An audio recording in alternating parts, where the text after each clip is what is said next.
everybody, you're listening to The Art Show on 106.6 FM Wycombe Sound. I'm your host, Dane Cobain. We'll be here for the next hour or so chatting about the local arts news.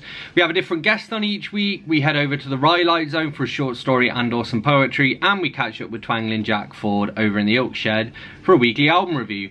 As always, you can find us on Facebook. If you search for The Art Show on Wycombe Sound, you should be able to find us. You can email me here at the studio on dane.cobain@wycombesound.org.uk. That's dane.cobain@wycombesound.org.uk. And I particularly want to hear from poets, performers, musicians, anybody who thinks they'd be a good guest on the show, anybody with MP3s to share, news to share. Reach out to me and let me know.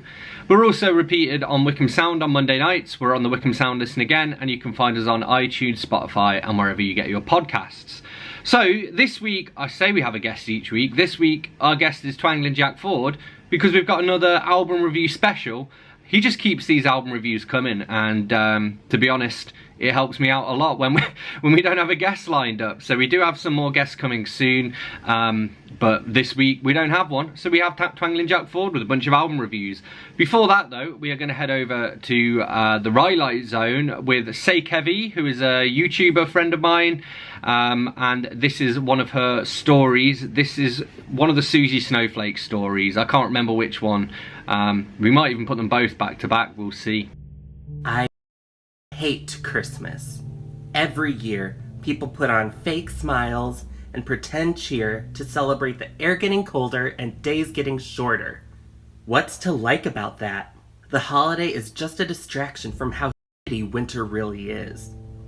The worst part of the season is the return of the tapping. It starts on Thanksgiving. After gorging on turkey and watching the Bozo Gar and Ray special, once I'm finally in bed, it begins. Tap, tap, tap. 3 taps to signify her return. As a child, my parents warned me about Susie Snowflake. Around Christmas time, you'll hear 3 taps on your window pane. When you hear this, do not look out the window. And more importantly, do not go outside. The first few nights I heard her, I obeyed instruction without question.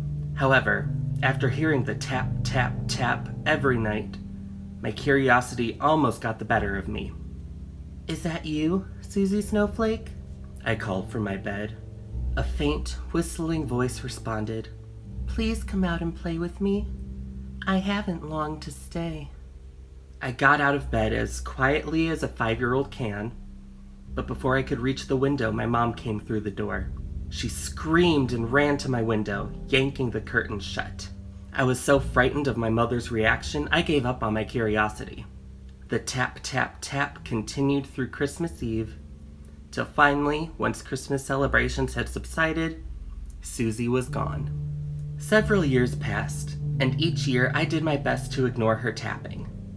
When I was 11, my desire to see Susie Snowflake became unbearable. It was 3 days till Christmas, and same as every night, I heard it. Tap, tap, tap. I whispered, "Is that you, Susie Snowflake?" In the same hushed, squeaky voice, she responded, "Please come out and play with me. I haven't long to stay." I snuck out of bed, much quieter this time. The floorboards creaked as I tiptoed toward the window, but my parents were asleep by this time, so they didn't notice. I reached the window and pulled back the curtains, and there she was. Floating right in front of my window was Susie Snowflake. The first thing I noticed was her size. She was so tiny, not even a foot tall. Her skin was so ghostly pale, she looked almost like porcelain. She was wearing a pristine white ball gown, adorned with minute snowflake details and beading.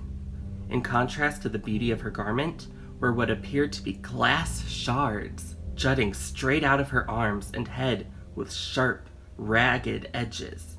She was both beautiful and terrifying. Susie spoke again. "Please come out and play with me. I haven't long to stay." "I'm not supposed to," I told her. "It's okay. I'll help you make a snowman." I was so tempted. I didn't give a about building a snowman. It's cold there. But Damn, I wanted to see her up close. Despite my urges, I decided I'd broken enough rules just looking at her. No, thank you. I should go back to bed. It was nice meeting you, Susie Snowflake. Slowly, I walked back toward my bed, but before I reached it, I heard Susie's tiny voice yet again. Are you sure, Jeremy? I froze. She knew my name. Susie Snowflake knew my name. How the hell did Susie Snowflake know my name? I was no longer satisfied with just seeing her from the window. It was time to go outside. I hurried back to the window where Susie was still waiting for me. I want to come play, but how can I get outside? If I go downstairs, my parents will hear me. This window opens, doesn't it? She was right. All I had to do was open the window and I could be outside. I unlocked the hatch and lifted the bottom half of the window. A frigid gust of wind flew in as the window raised, and she called to me again. Now please come out and play with me. I haven't long to stay. I forced myself through the window as fast as I could. Only after I'd gone through did I realize my mistake. My room was on the second floor, and I just jumped through the window. Before I could scream, I hit the ground with a crack. There was a fresh layer of snow on the ground, but not nearly enough to soften my landing, just enough to make me wet. A sharp pain in my arm kept me from moving, so I just laid there, groaning and crying. It didn't take long for my parents to come out and find me. They picked me up and carried me toward the car. Only then did I remember why I defenestrated. I looked all around, but Susie Snowflake was nowhere in sight. My arm was broken, and my mom wasn't thrilled that I would be spending Christmas morning in a cast. But I didn't hear the tapping any more that year. The next year she returned with her tap, tap, tap, right on schedule, Thanksgiving night. Every year she resumed her tapping, but I knew how dangerous it was to talk to her. So ever since that night, I've ignored her. Until tonight. It's Thanksgiving Day, which means in a few hours the tapping will return. Last time I saw her through the window, but I didn't get to see her up close. I didn't get to touch her. I know better now than to climb out my window. And I've been keeping my parents liquored up so they won't know or care if I leave my room. Tonight, when I hear her tap, tap, tap on my window pane, I will respond. And finally, I will come out and play.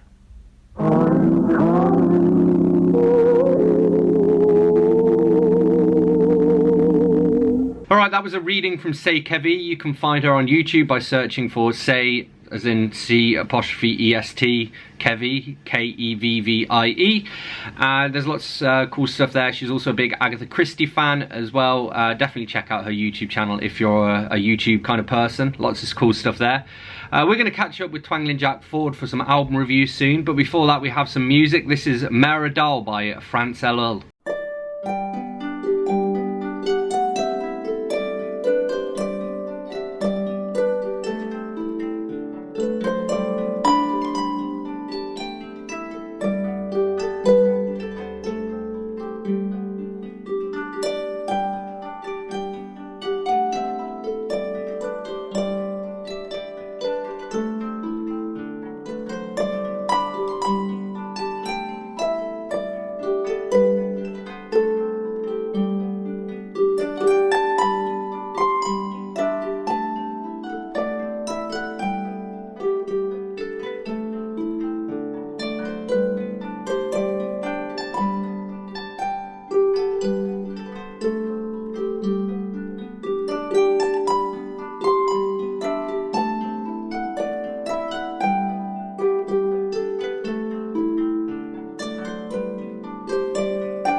my own. 3 lions, but it feels like one. Running, shamed and vexed, from Highlanders in Nordic dress. Take solace, we're in this together.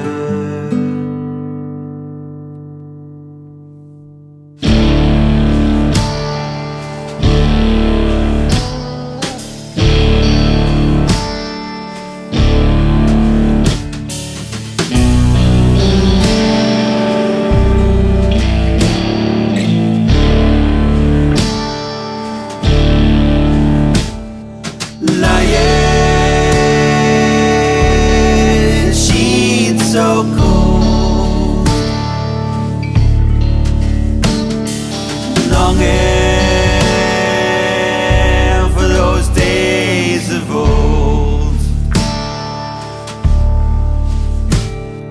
pensive, dragging deep, tasting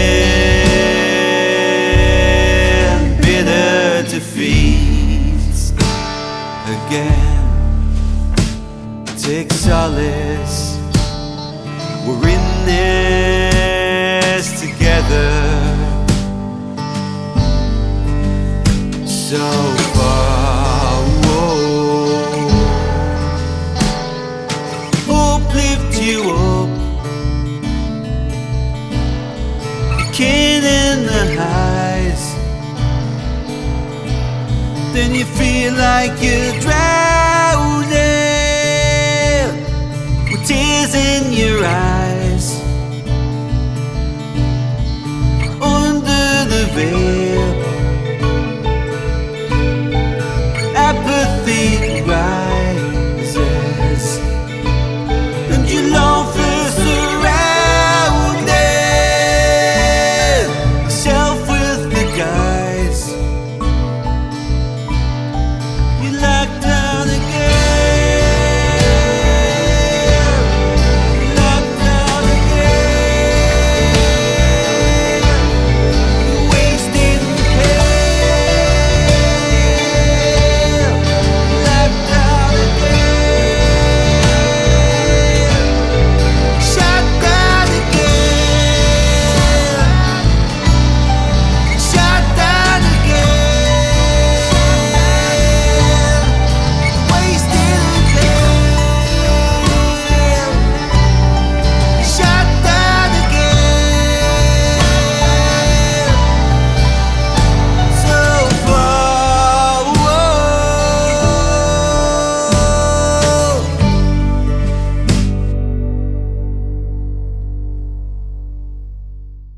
That was One Lion by Maz Manzini, and before that we had Meradal by France Elul. You're listening to the Art Show on 106.6 FM Wickham Sound. I'm your host, Dane Cobain, and this is the part of the show where we would normally catch up with our guests, but instead this week we have an album review special courtesy of Twangling Jack Ford. So over to Twangling Jack in the Oak Shed for some album review. Carousel, Rodgers and Hammerstein. Even though they often tackled important issues like racism in South Pacific, I always found the music of Rodgers and Hammerstein to be the epitome of schmaltz. I must be the only fan of musical theatre have never sat through the whole of Sound of Music. It was when I fell in love with the Bowie side man Mick Ronson's version of Slaughter on 10th Avenue that I opened myself up to the music of Richard Rodgers, especially after seeing the Gene Kelly ballet of the same piece. I still balk at a lot of the scattergun rhyming of Oscar Hammerstein. When I hear "Oh What a Beautiful Morning" from Oklahoma, I can't help but picture an incongruous elephant in the cornfield, by which the farmer measures the height of his crop. One afternoon when I was not at school, sick or between exams or holiday or something, I came across a very strange dark musical film on the TV. I was fascinated that it starred the mother in the Partridge Family as the young female lead. I watched as a thoroughly bad sort, a fairground barker by trade, won the heart of the young woman, both of them singing the fantastic melody, If I Loved You. The talent of Richard Rodgers was that he always knew the perfect tune for any series of words. And once you heard that tune, you will never imagine those words could be set to a different tune.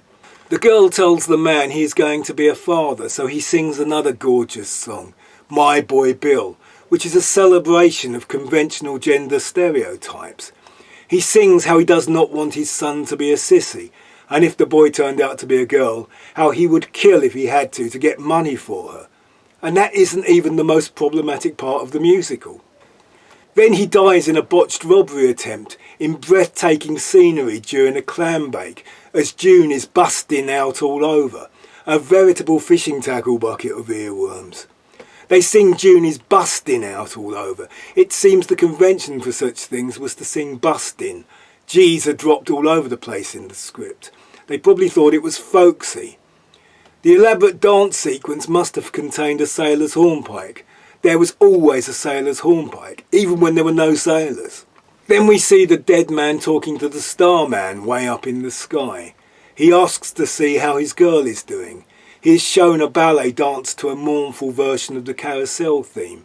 He sees his daughter, the daughter of a dead father, a bad man, being ostracised. A scene similar to the equally moving one in Pink Floyd's film of The Wall. He is allowed to talk to his daughter, but the conversation leads to him hitting her.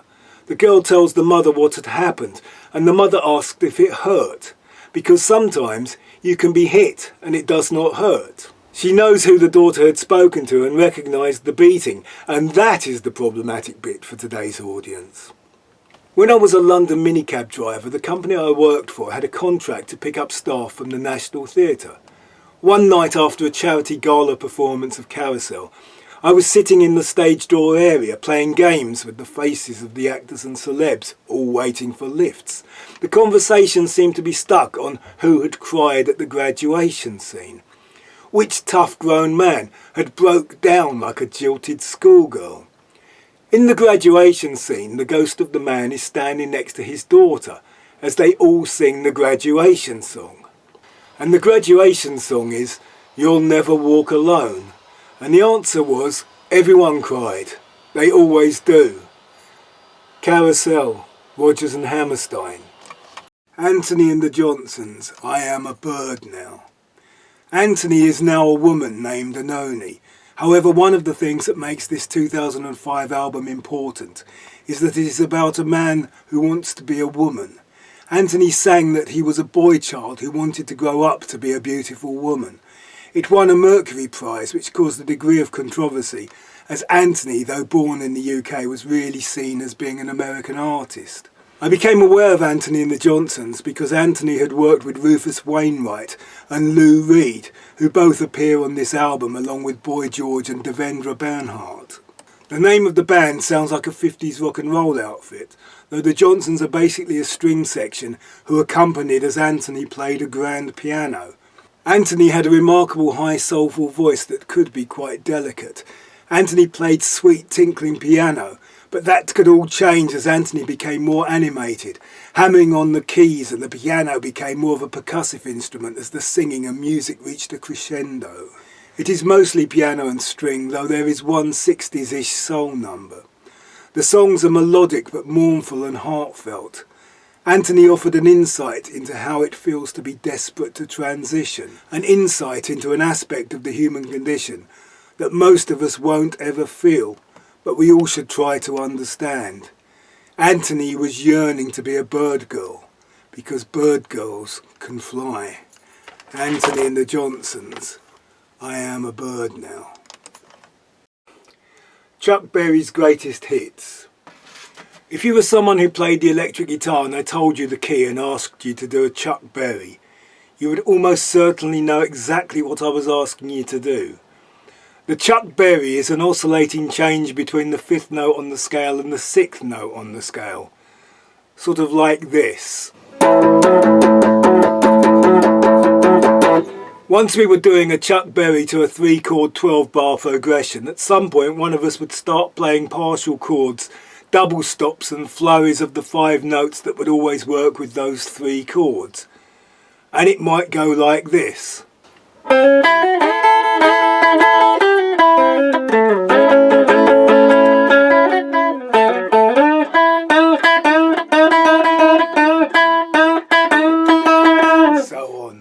And when we do it again, it would be the intro. And guitarists have been doing that since the start of rock and roll. It is the thing the Motown-loving Beatles and the Chicago blues-loving Rolling Stones had in common. Not just the Beatles and the Stones, but Elvis, the Beach Boys, ELO, the Faces and many more. Chuck Berry was a massive inspiration for acts like Status Quo and Dr. Feelgood, and the pub rock bands. Guitarists of my generation would always play Johnny B. Good, and yet we may have been metal, prog, punks, mods or power pop. The really clever ones would also do Chuck Berry's famous Duck Walk. Berry was very much a showman, and his last hit was the innuendo-led comedy song My Ding-a-Ling.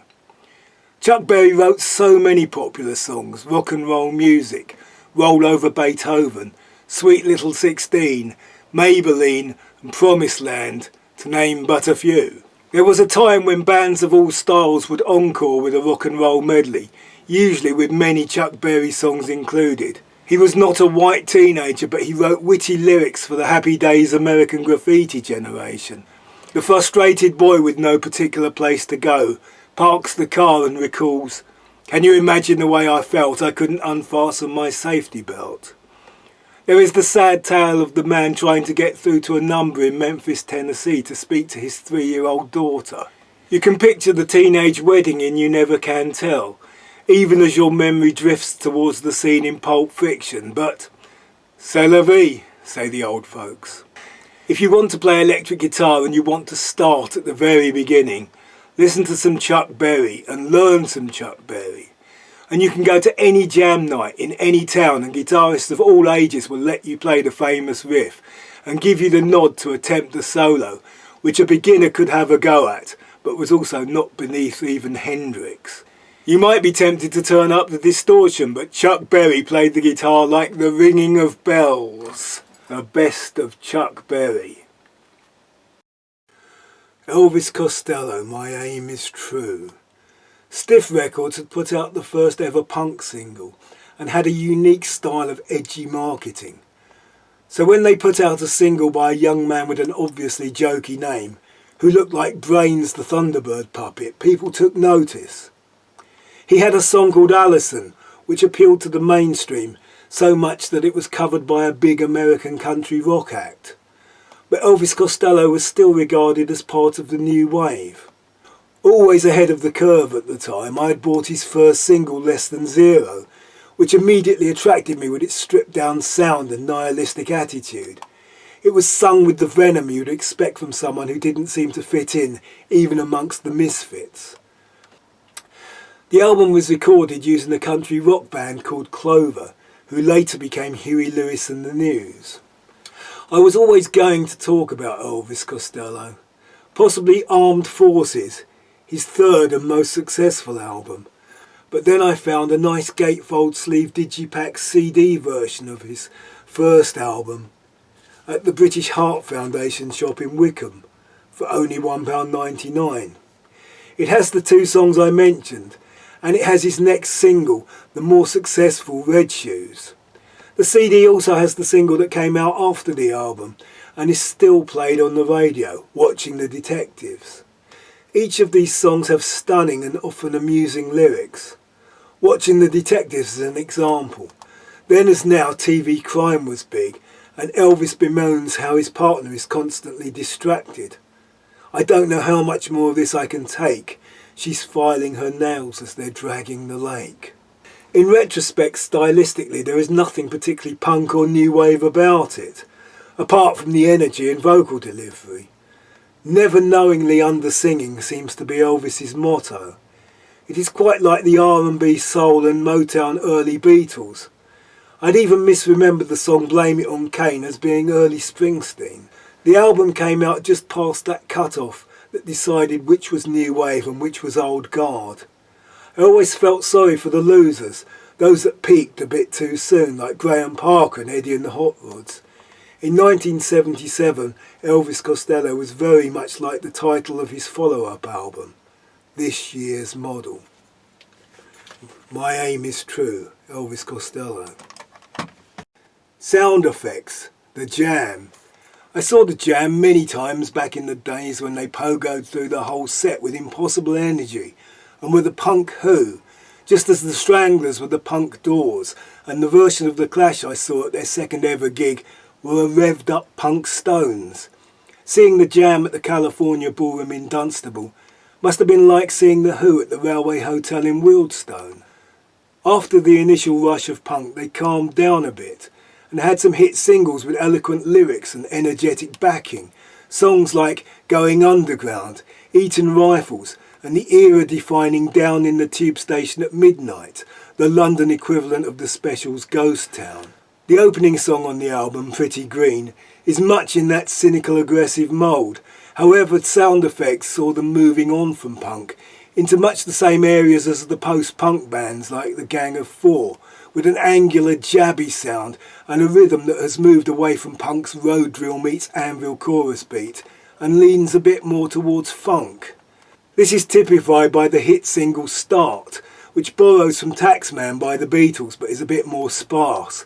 Other tracks also have a Beatlesy revolverish jangly power pop sound with sweet harmonies, though Weller never loses that distinctive harshness and sneer in his delivery. Particularly noteworthy is Boy About Town, which could easily be played to images of Carnaby Street, with men trying on fake Edwardian uniforms and Mary Quant models in miniskirts. The album might now best be remembered for an unusually simple song that was a surprising success at the time and has become a staple amongst acoustic performers.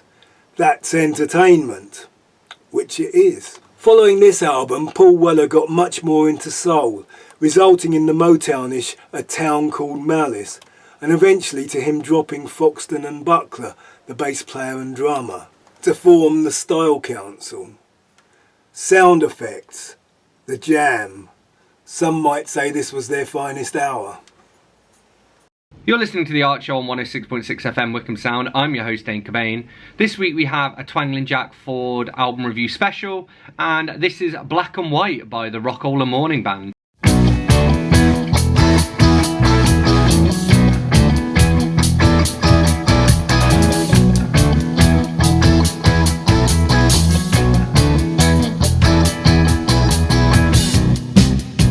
It's an analogy just like that. It's calm and it's gone. Sink or swim, the final dichotomy. In or out, bright or it's dim. All that you are, all that you're ever wanting to be, I'll give you. All that you are, all that you're ever wanting to be, I'll give you. All that you are, all that you're ever wanting to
Black and White by the Rockall and Morning Band. You're listening to The Art Show on 106.6 FM Wickham Sound. I'm your host, Dane Cobain. And we have a Twangling Jack Ford album review special this week. So over to Twangling Jack in the Oak Shed for some more album reviews. The Stone Roses, their self-titled first album. In the mid-80s, I found myself briefly working in a recording studio where, in downtime, I recorded an album's worth of jangly rock songs. In the late 80s, the studio manager contacted me because he believed he could sell my music, because apparently that kind of thing was coming back. And so, in the never-ending production of Waiting for Godot That Is My Life, once again, nothing happened twice. It turned out not to be a trend. We had to wait till Britpop for that. It was just the Stone Roses. It did not last long. Eventually they merged with that whole Manchester baggy, funky, happy Mondays thing. But for a brief, glorious moment in the history of rock and roll, my kind of thing was the kind of thing. Though it was some years later that I actually got the CD and played it to death. It starts with Confidence with I Wanna Be Adored, which is good.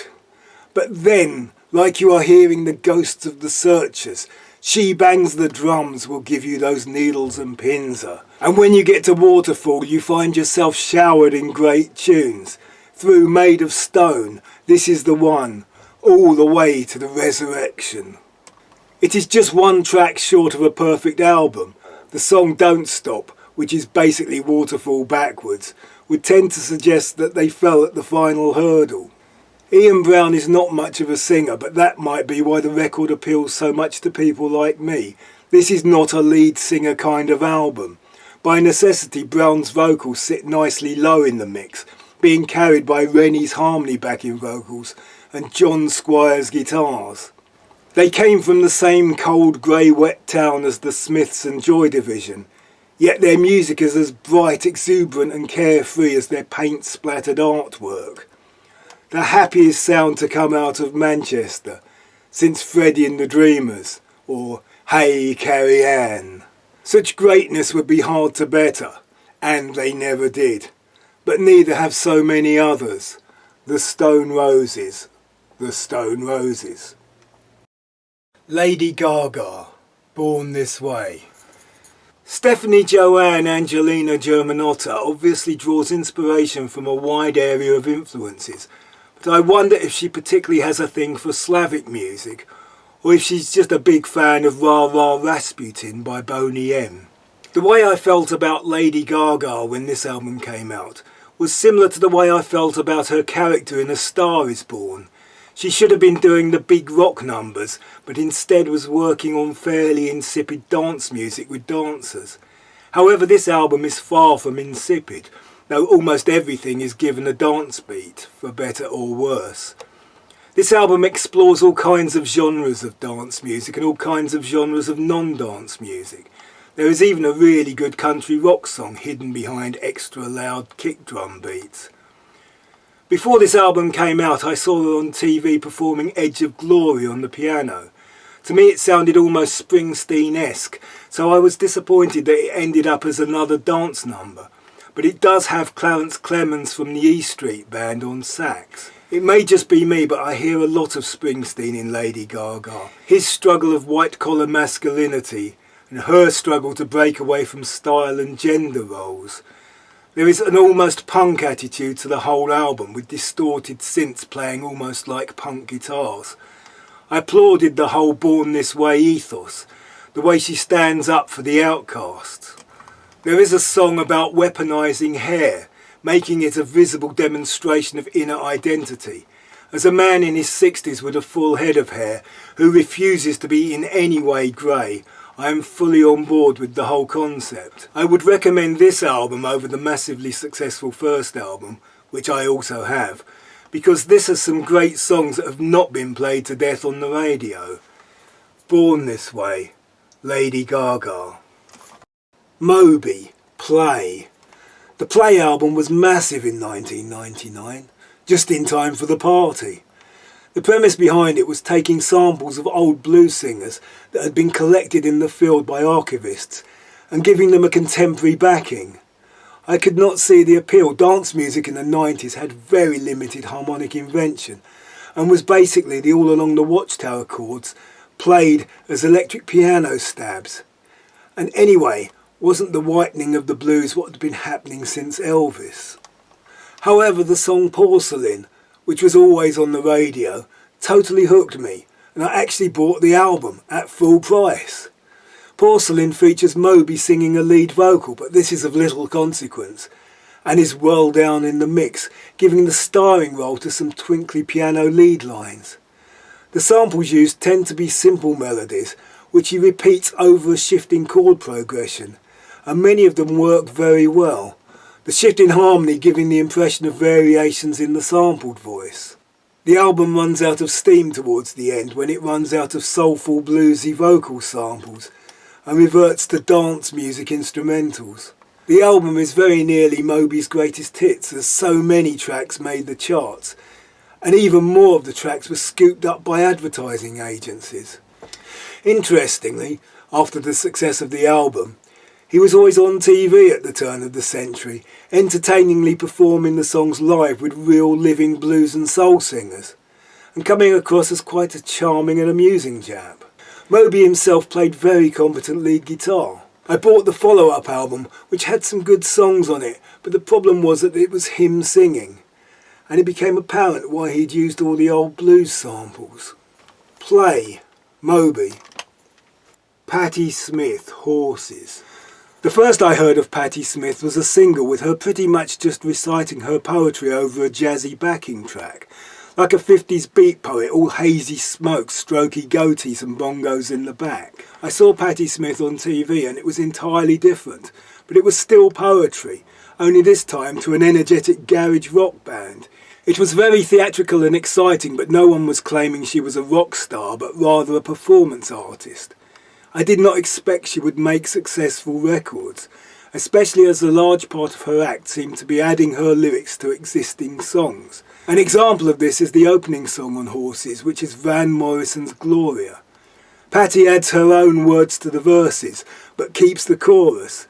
This was later to become a feature of rap music, but I was not convinced by its authenticity at the time. However, unlike rap, Patti is clearly singing, even if she is creating alternate melodies for her alternate words. And her opening line, Jesus died for somebody's sins but not mine, at the time was more famous than any of the lyrics that Van Morrison had written. Doing what she does, I am sure, benefits from her being American. The American lexicon of poetry is different from that which London lyricists like Ray Davies and Chris Difford have at their disposal. Patti used these words often in place of both verse and chorus, like a continual solo of voice that rises and falls and reaches crescendos. This is most apparent on the title track, which is basically Land of a Thousand Dances, but with a stream of consciousness that peaks with the rhythmic staccato repeating of the word horses, horses, horses. She went on to be an actual rock star when she adapted a Springsteen song and made it a classic that even Springsteen now copies. But what makes this album special and interesting is that it did not aspire to that end. Horses, Patti Smith. Talking Heads. Once in a lifetime, the best of Talking Heads. It was a memorable day in 1977. The Ramones had released the single Sheena is a Punk Rocker, and it was the first of their songs to get a lot of radio play. They were very much the band of the moment, and I saw them at Friars in Aylesbury, supported by the band that was talked about as the band of the future, Talking Heads. They were hard to classify at the time, though their quirky style of white funk would become a whole post-punk style of its own a few years later. They looked like young accountants. The focus was on David Byrne earnestly singing about a psycho killer and other poppy songs from their 1977 album, titled 1977. And there was Tina Weymouth on bass. She appeared to be a bit shy, but tightly held down the beat with total confidence. As they went on, so it developed that Byrne moved jerkily as he sung his jerky lyrics, but Weymouth swayed to her precise rhythms, one flowing motion from her always dancing legs through the swivel of her hips, through the movement of her arms, the plucking and picking of the strings and the pulsating thud from her amp.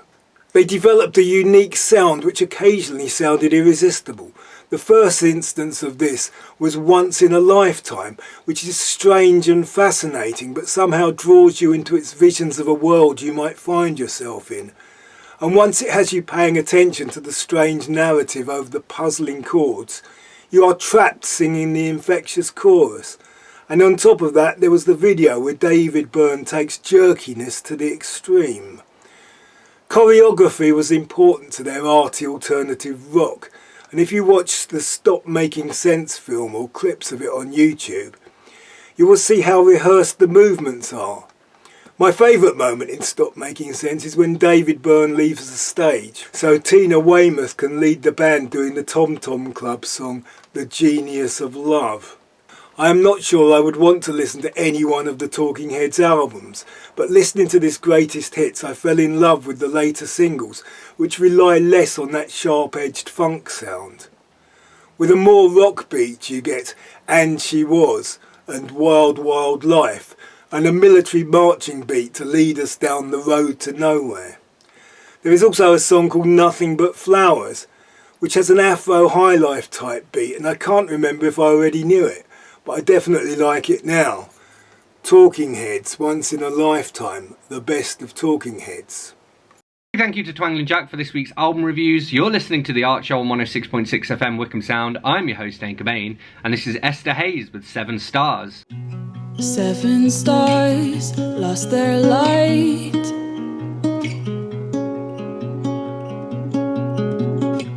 A burning sun knocked them out with all its blinding, raging might.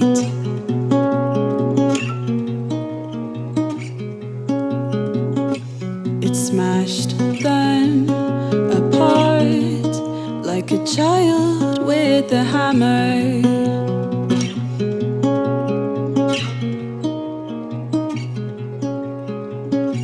Unconscious of the damage inflicting, unaware of the impact of careless actions, careless actions. The stars had to learn the sun wasn't only to blame. The stars had to learn not to let the sun play this game. 7 stars lost their light, and with them left the night sky blank.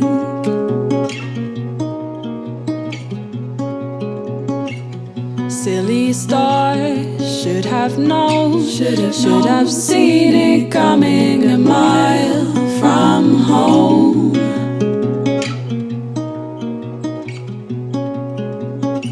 There's nothing new here, trouble always follows the sun and all it's becoming, becoming, becoming.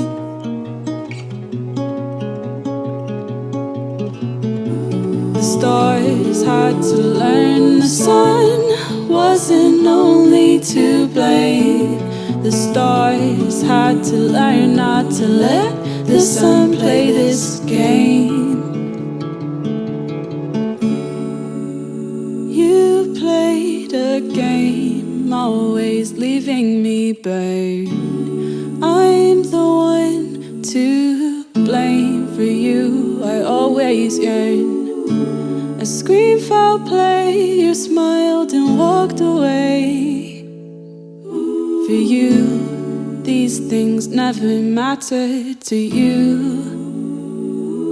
Matters of the heart and nothing but clutter. 7 stars lost their light. Why did they never falter? Why did they never falter? With undivided dedication, unaltered, they hope for the sun to have changed, for this situation to have grown. The stars had to learn the sun wasn't only to blame. The stars had to learn not to let the sun play this game. The stars had to learn the sun wasn't only to blame. The stars had to learn not to let the sun play this game. You played a game, always leaving me burned. I'm the one to blame. Oh, you played a game, always leaving me burned. I'm the one to blame. For you, I always yearn.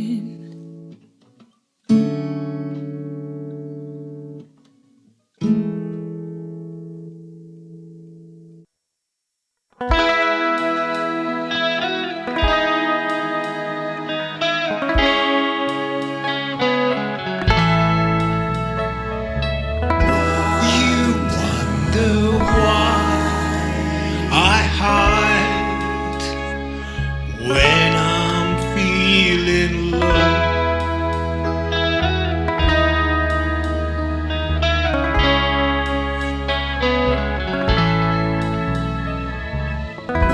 you wonder why I live my life like a one-man freak show.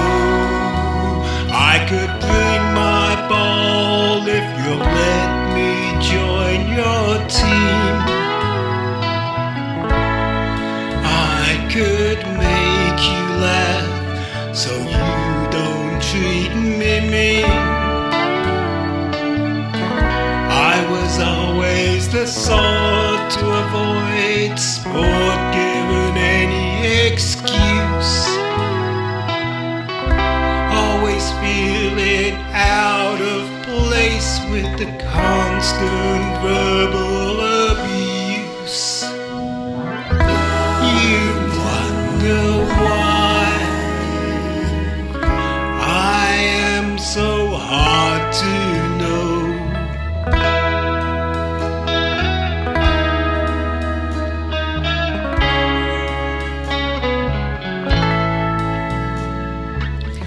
You wonder why I live my life like a one-man freak show.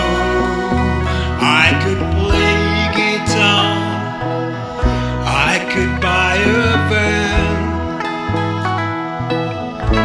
and a PA system if you play in my band. Everything I've learned from life, all I've come to know, is how to be a performer in a one-man freak show. Yes, I've become a performer in a one-man freak show. You wonder why I can't just go with the flow.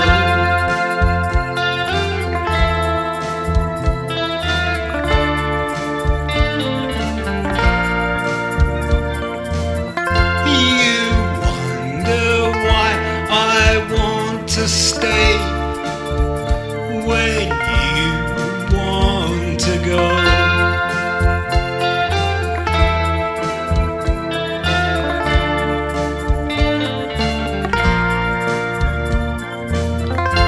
You wonder why I say goodbye when you say hello. You wonder why I let it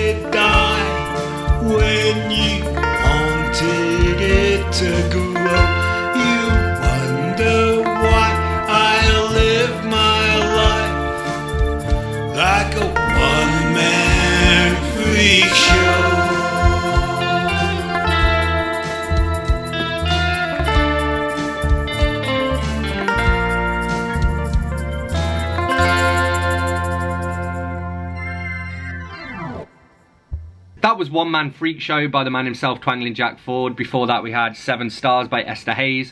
You're listening to The Art Show on 106.6 FM Wickham Sound. This is the point of the show where we would normally have an album review, but that's been the whole point of this week's show, so we're going to skip on that. Instead, I'm going to give you my regular reminder. Please do reach out to me here at the studio on dane.cobain@wickhamsound.org.uk. That's dane.cobain@wickhamsound.org.uk. I would love to hear from anyone in the local creative scene, poets, musicians, performers, you name it. If you've got MP3s that you'd like to share, even better, or if you fancy coming on and being a guest, just reach out to me and let me know.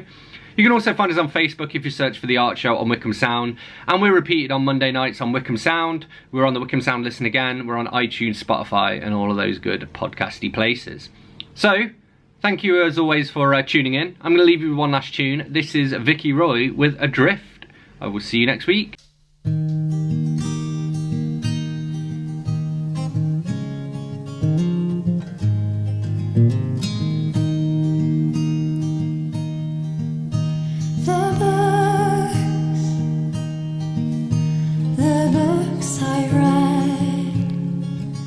Secret places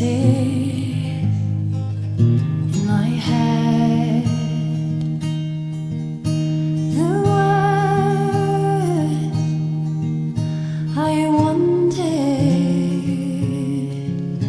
to write for you, and every tune I wish I knew.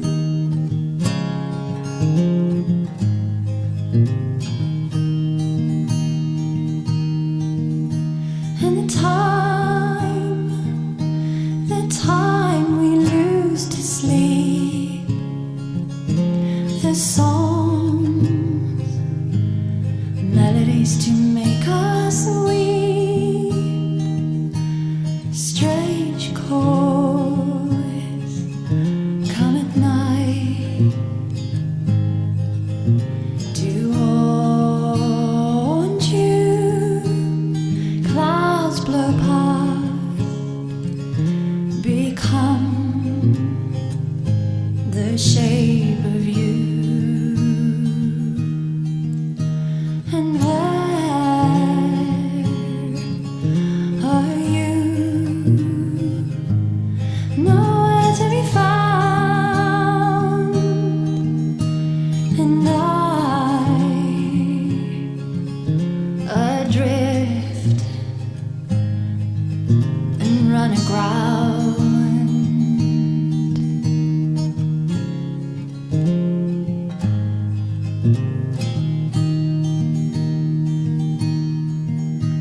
And the lies,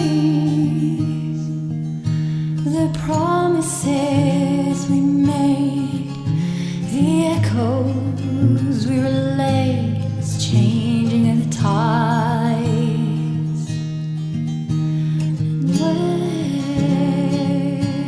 Where are you? Nowhere to be found. And I adrift and run aground.